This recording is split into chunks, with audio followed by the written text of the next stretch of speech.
Hello friends. तो आज फिर से आप सबका टॉपर टारगेट 90 यूट्यूब चैनल में आप सभी का स्वागत है। तो चलिए आज हम देखेंगे कि क्लास 10th का प्रश्नावली 4.1 का क्वेश्चन नंबर 2।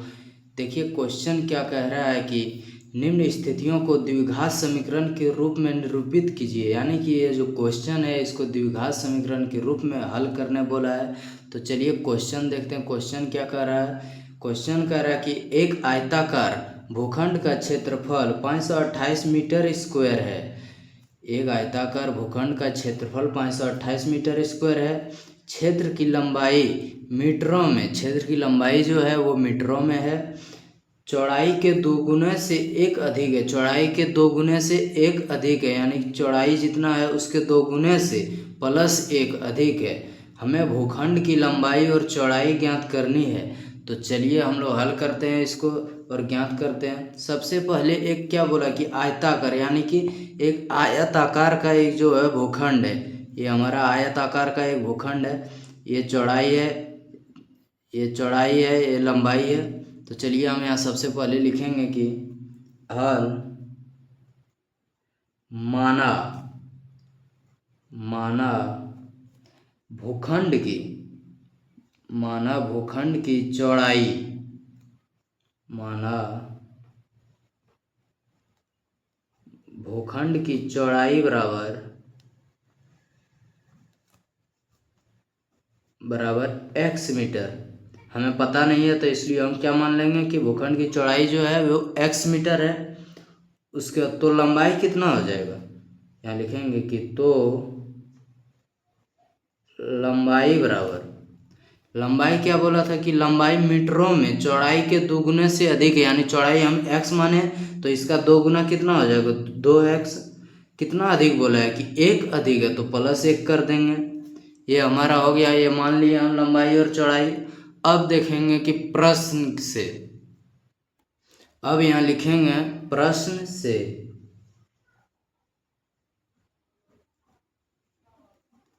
से लिखेंगे कि भूखंड का क्षेत्रफल बराबर कितना दिया है, 528 मीटर स्क्वायर दिया था। यहाँ लिखेंगे 528 मीटर स्क्वायर। अब यहाँ देखें भूखंड किस आकार का, आयत का आकार है। आयत का सूत्र का होता है आयत का क्षेत्रफल बराबर लंबाई गुने चौड़ाई। तो हम यहाँ भूखंड का क्षेत्रफल के जगह पर लिख सकते हैं लंबाई गुने चौड़ाई। अब लंबाई गुने चौड़ाई बराबर 528 दिया है, 528 मीटर नहीं होगा, 528 मान लिया। अब देखिए लंबाई मेरा कितना हम माने थे, लंबाई आया था 2x + 1। तो यहाँ लिखेंगे 2x + 1 गुना चौड़ाई हम कितना माने थे, चौड़ाई x माने थे, चौड़ाई x लिखेंगे बराबर 528। फिर अब देखिए यहाँ पर 2x, अब इसको हम गुना करेंगे 2x × x कितना हो जाएगा 2x²। अब इससे करेंगे, यहाँ प्लस है प्लस दे दिए, 1 गुना x करेंगे तो कितना होगा x बराबर 528। ये हो गया। अब यहाँ लिखेंगे 2x² + x, और ये बराबर के उधर है प्लस में, तो इधर आ जाएगा तो किस में होगा, माइनस में। इसके आगे कुछ नहीं है, यानी तो यहाँ प्लस है तो बराबर के इधर लाएंगे क्या हो जाएगा, माइनस में। तो यहाँ लिखेंगे -528 बराबर कुछ नहीं इधर बचा तो हम 0 ले लेंगे, 0 ले लिए। अब यहाँ लिखेंगे कि इसलिए 2x² + x - 528, जहाँ x मीटर में, क्या लिखेंगे कि मीटर में, x मीटर में चौड़ाई है, ये आपका आंसर आ गया। क्वेश्चन में क्या बोला था कि द्विघात समीकरण के रूप में इसे ज्ञात कीजिए। तो द्विघात समीकरण के रूप में हम निरूपित किए, तो मेरा आंसर ये आया, यही आपका आंसर हो गया। अब क्वेश्चन नंबर 2 की ओर देखिए। क्वेश्चन नंबर 2 क्या कर रहा है कि दो क्रमागत धनात्मक पूर्णांक, दो क्रमागत धनात्मक पूर्णांक। सबसे पहले यहाँ समझेंगे आपकी दो क्रमागत धनात्मक, क्रमागत मतलब होता है कि लगातार, यानी कि जैसे एक है तो यानी कितने बोला है, दो क्रमागत धनात्मक पूर्णांक। तो यानी कि क्रमागत मतलब होता है लगातार, यानी कि एक के बाद क्या आएगा, दो आएगा, फिर दो के बाद तीन आएगा। हमें कोई दो संख्या लेना है, उस धनात्मक, धनात्मक मतलब प्लस में, दो क्रमागत धनात्मक पूर्णांकों का गुणनफल, जो दो क्रमागत धनात्मक पूर्णांक है उसका गुणनफल 306 है। उसका गुणनफल कितना है, 306। तो हमें पूर्णांकों को ज्ञात करना है, यानी कि वो संख्या क्या है उससे हमें ज्ञात करना है। तो यहाँ लिखेंगे हल, लिखेंगे माना पहला धनात्मक पूर्णांक, माना पहला धनात्मक पूर्णांक,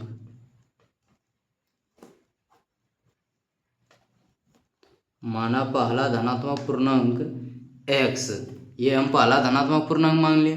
अब लिखेंगे कि तो दूसरा धनात्मक पूर्णांक, तो दूसरा धनात्मक पूर्णांक,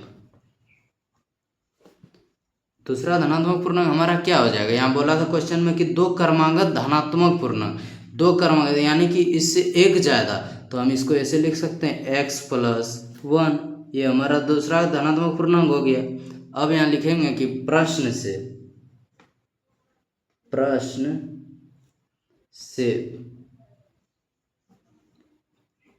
प्रश्न में क्या बोल रहा है कि इन दोनों का जो गुणनफल है 306 है, यानी कि इसका गुणनफल 306 है। हम यहाँ लिखेंगे x इंटू, ये संख्या लिए x इंटू x+1, इसको गुना कर दिए, बराबर कितना था हमारा 306। अब इसको हम गुना करेंगे, x गुना x क्या हो जाएगा, x², यहाँ प्लस है तो प्लस, x गुना 1 x। अब बराबर के उधर इधर ले आएंगे तो माइनस में हो जाएगा, क्योंकि उधर प्लस में है, -306 बराबर, इधर कुछ नहीं बचा तो हम 0 दे देंगे। ये आपका क्वेश्चन नंबर 2 का आंसर हो गया, हल हो गया। अब क्वेश्चन नंबर 3 की ओर देखते हैं। क्वेश्चन नंबर 3 में बोल रहा है कि रोहन की माँ उससे 26 वर्ष बड़ी है। रोहन नाम का एक लड़का है, वह 26 वर्ष अपनी माँ, उसकी माँ जो है 26 वर्ष बड़ी है। उनकी आयु वर्षों में, उनका जो आयु है वर्ष में का गुणनफल, उसका जो गुणनफल है अब से 3 वर्ष पश्चात, यानी कि 3 वर्ष बाद 360 हो जाएगी। वो दोनों का गुणनफल जो है 3 साल बाद उसकी आयु का गुणनफल 360 हो जाएगा। हमें रोहन की वर्तमान आयु ज्ञात करनी है, तो चलिए हम हल करते हैं। लिखेंगे कि माना रोहन की वर्तमान आयु, रोहन की वर्तमान आयु बराबर x वर्ष। हमें वो रोहन की वर्तमान आयु निकालने बोला है, तो हम यहाँ भी मानेंगे भी वर्तमान आयु, माना रोहन की वर्तमान आयु x वर्ष तथा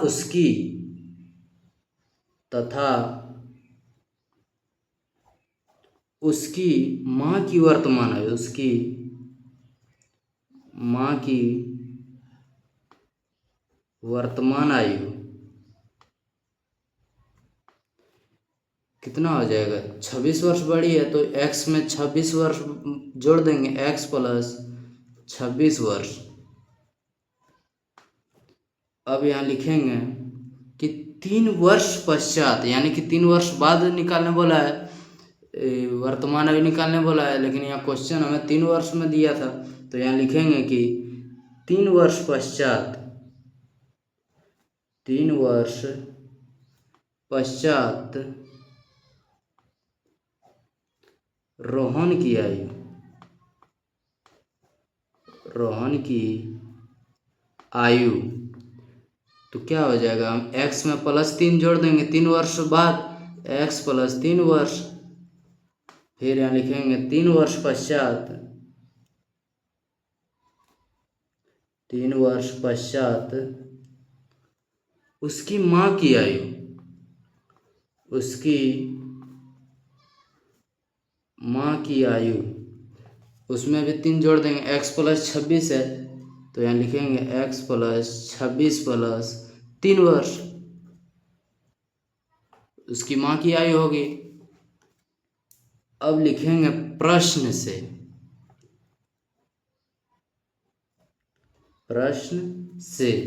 प्रश्न से अब देखिए हल करेंगे हम। अब क्या बोला था प्रश्न से कि 3 वर्ष बाद वो जो दोनों का गुणनफल हो जाएगा, कितना हो जाएगा, 360 हो जाएगा, क्वेश्चन बोल रहा था। तो यहाँ हम लिखेंगे कि 3 वर्ष बाद रोहन की आयु कितना होगा, x + 3, तो यहाँ लिखेंगे x + 3 ब्रैकेट इंटू जो उसकी माँ की आयु थे उससे गुना करेंगे, x + 26 + 3 बराबर कितना हो जाएगा, 360, क्वेश्चन में ही दिया हुआ है। अब इसको हम हल करेंगे, अब इसको इससे गुना करेंगे, क्या हो जाएगा, x × x तो हो जाएगा x², यहाँ प्लस है यहाँ प्लस देंगे, x × 26 तो 26x, फिर प्लस है तो प्लस, x × 3 तो 3x। अब यहाँ अब इसका काम हो गया, अब 3 से करेंगे, अभी इसका बीच में क्या प्लस, तो यहाँ प्लस दे देंगे। अब 3 × x तो 3x, फिर यहाँ प्लस है तो यहाँ प्लस देंगे, फिर 26 × 3, 26 × 3 कितना हो जाएगा, 87, 78, 26 × 3 78 हो जाएगा, तो यहाँ लिखेंगे 78, फिर यहाँ प्लस है तो प्लस 3 × 3 9 बराबर 360, ये हमारा हो गया। अब इसको हम हल करेंगे, यहाँ x² और कहीं x² दिख रहा नहीं, तो x² को हम x² लिखेंगे प्लस 26x और यहाँ 3x, फिर यहाँ 3x, कितना x हो गया, 26 और 3 और 3 6, यानी कि 32x हो गया। यहाँ लिखेंगे 32x। अब संख्या वाला देखेंगे, 78 और 9 कितना हो गया, 78 और 9 हो गया आपका 87 प्लस 87। अब ये जो संख्या उधर प्लस में इधर आएगा तो माइनस में, 360 बराबर उधर कुछ नहीं तो 0, फिर हल करेंगे x² प्लस 32x। अब यहाँ देखिए ये प्लस में ये माइनस में, तो प्लस माइनस माइनस हो जाएगा, यानी कि 360 में 87 गया तो कितना बचेगा, 273 बराबर 0। अब जो आपका जो आंसर निकला यही आंसर है, x² प्लस 3x माइनस 273, ये आपका आंसर हो गया। क्वेश्चन नंबर 4 देखिए, एक रेलगाड़ी 480 किलोमीटर की दूरी समान चाल से तय करती है। एक रेलगाड़ी है जो 480 किलोमीटर की दूरी समान चाल से, यानी कि समान चाल से तय करती है 480 किलोमीटर। यदि इसकी चाल 8 किलोमीटर पर आवर कम होती, यानी कि 8 किलोमीटर प्रति घंटा कम होती, तो वह उसी दूरी को तय करने में 3 घंटे अधिक लेती। यानी कि यदि 8 किलोमीटर जो इसकी चाल है वो कम हो जाती तो वह उसी 480 किलोमीटर दूरी को तय करने में 3 घंटा अधिक समय लेता। तो हमें रेलगाड़ी की चाल ज्ञात करनी है, तो रेलगाड़ी की चाल ज्ञात करनी है, तो चलिए हम लिखते हैं यहाँ पर हल। लिखेंगे कि माना रेलगाड़ी की चाल, माना रेलगाड़ी की चाल, रेलगाड़ी की चाल बराबर x kilometre per hour, x kilometre per hour. हमें पता नहीं है रेलगाड़ी की चाल, हमें निकालने बोला है तो हम x किलोमीटर आवर मान लिए। तो यहाँ लिखेंगे कि तो तय की गई दूरी, तय की गई दूरी, तय की गई दूरी कितना था, तय करने की दूरी 480 किलोमीटर। यहाँ लिखेंगे कि 480 किलोमीटर अब यहाँ लिखेंगे कि तो समय बराबर आपको यहाँ एक सूत्र लगेगा। तो समय बराबर क्या होता है, दूरी बटे चार बराबर दूरी हमारा कितना था, दूरी 480 किलोमीटर, 480 बटे चाल कितना माने हम, x माने, यहाँ लिखेंगे x। तो ये हमारा समय इतना 480 बटे x घंटा आ गया। अब यहाँ पर लिखेंगे कि यदि इसकी किसी रेलगाड़ी की यदि इसकी चाल 8 किलोमीटर प्रति घंटा कम होती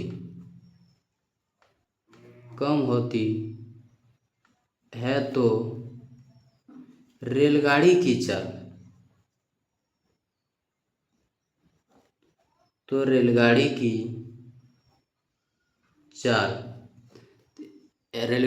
हम x माने थे। यदि 8 घंटा प्रति घंटा इसका 8 किलोमीटर प्रति घंटा इसका कम होता तो हम क्या करेंगे, इसका चाल क्या आ जाएगा, x माइनस 8 किलोमीटर प्रति घंटा, यानी कि किलोमीटर आवर।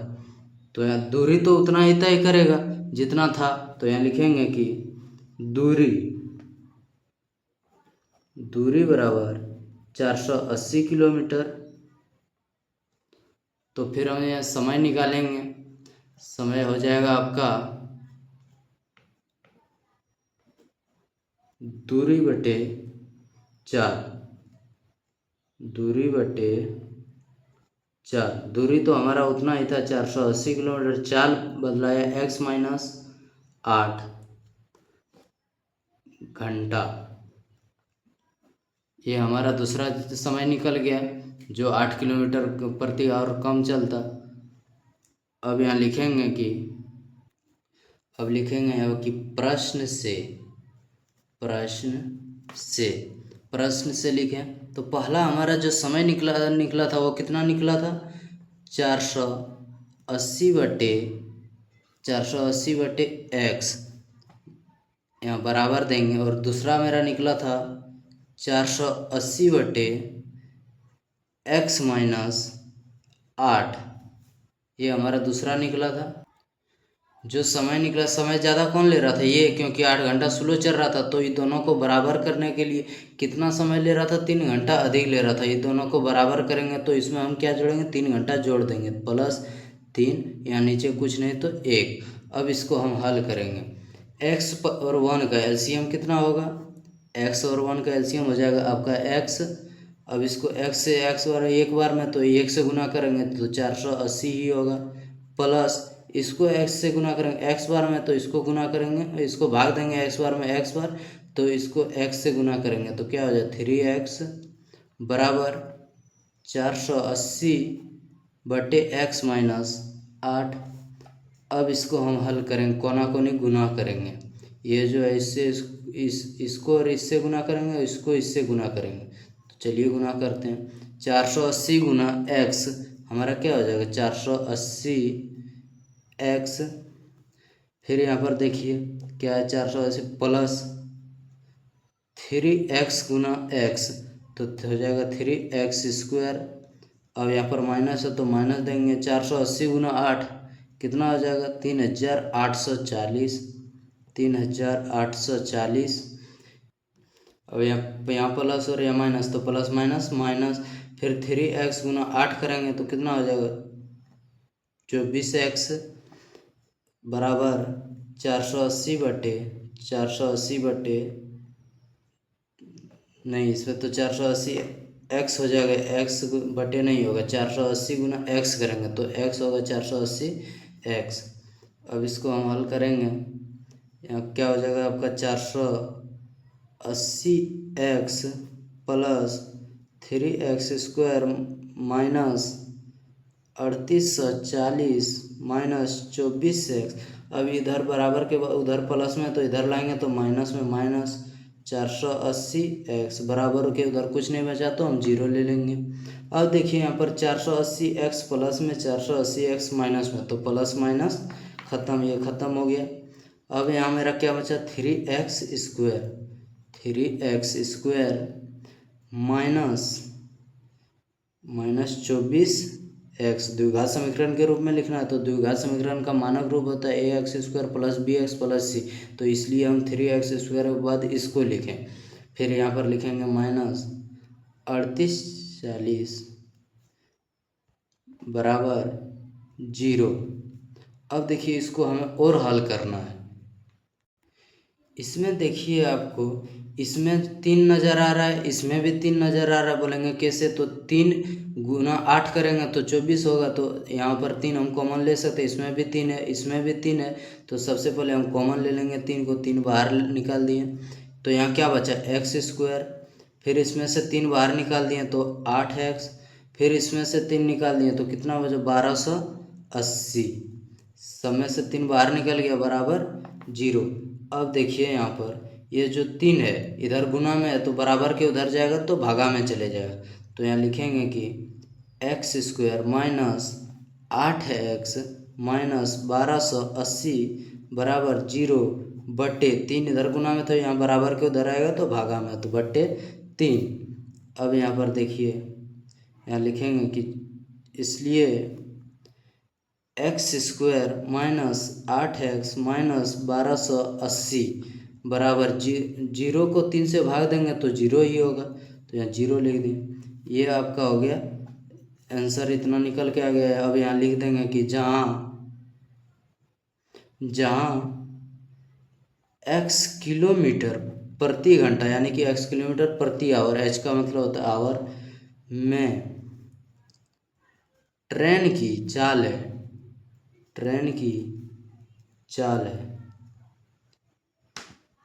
यदि आपको ये वीडियो अच्छा लगे तो या वीडियो को लाइक करके चैनल को सब्सक्राइब कर लीजिए ताकि आपको अगला वीडियो देखने के लिए